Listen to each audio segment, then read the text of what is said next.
Oh, it's been wonderful. I mean, the whole process has been quite interesting. We've used the script and we have looked at the characters and we've considered how it is that we want to portray them physically, which is one aspect of what it is that we're doing.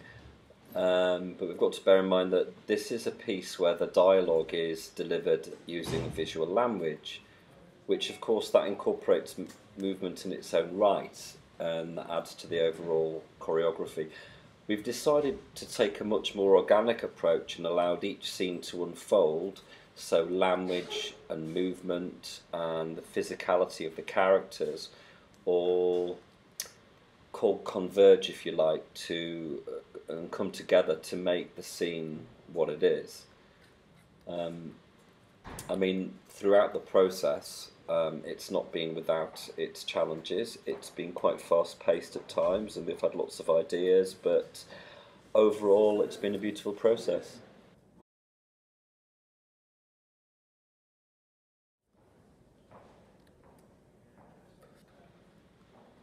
Yes, I think I would definitely say that the visual spatial nature of the language that we're using has definitely influenced me in terms of the choreographing process. Um, I've I've wanted to really move away from the English and even the BSL and create the movement element in such a way so that perhaps it can be accessible to anybody, irrespective of whether or not they understand BSL. Um, I want to be able to draw the audience in and connect with what it is that's being conveyed. So maybe it could be said that aspects of it lean towards being in the style of Pina Bausch or physical theatre, and in fact, as choreographers, we take inspiration from a variety of sources and perspectives. Um, for me, I think that's probably one of the most fascinating aspects of choreography.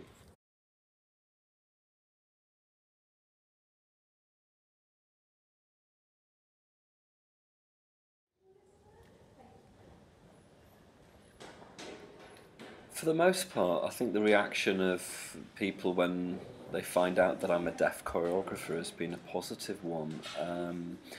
And yet at the same time, I don't think it's about being deaf or hearing or that there's any great, divide in terms of approaches to a piece.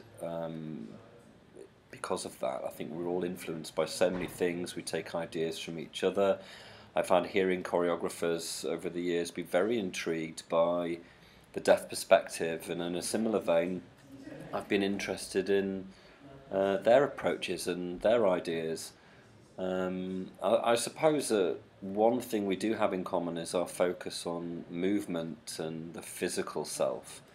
And I think one of the most exciting things about this is that there have been no limit to how far we can go in terms of being expressive. And so all the ideas and discussions we have, they converge in the creative process. And, sometimes we don't even need an interpreter to be part of that.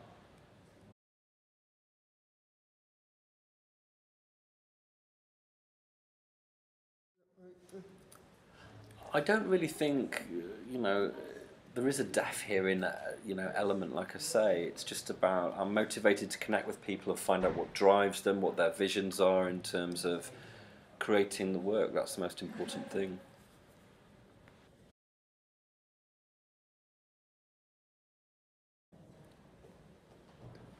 Well, I've worked with many hearing companies and theatres. I've done physical theatre and I've worked with deaf theatre companies. And so it's been quite diverse, really. It's been quite flexible in terms of how I've approached things. It's just the physical element, really, that's the priority.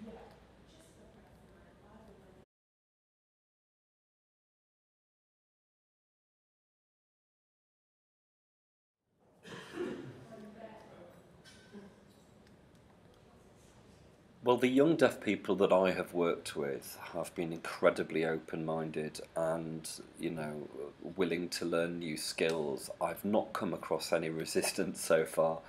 Of course, it's also true to say, and I would advise young people in this regard, that if they can acquire as many different ways of working that they can, they develop a toolbox of skills that can be transferable. They can choose to use this or not to use that, and they can work in a variety of genres such as physical theatre, puppetry, mime, gesture, movement.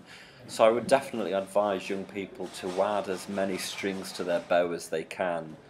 Otherwise, if they close themselves off to particular ways of working, it becomes limiting and their performance becomes bland and perhaps static in some way. So I suppose, yes, the key thing is to be open and willing to try as many different things as they can.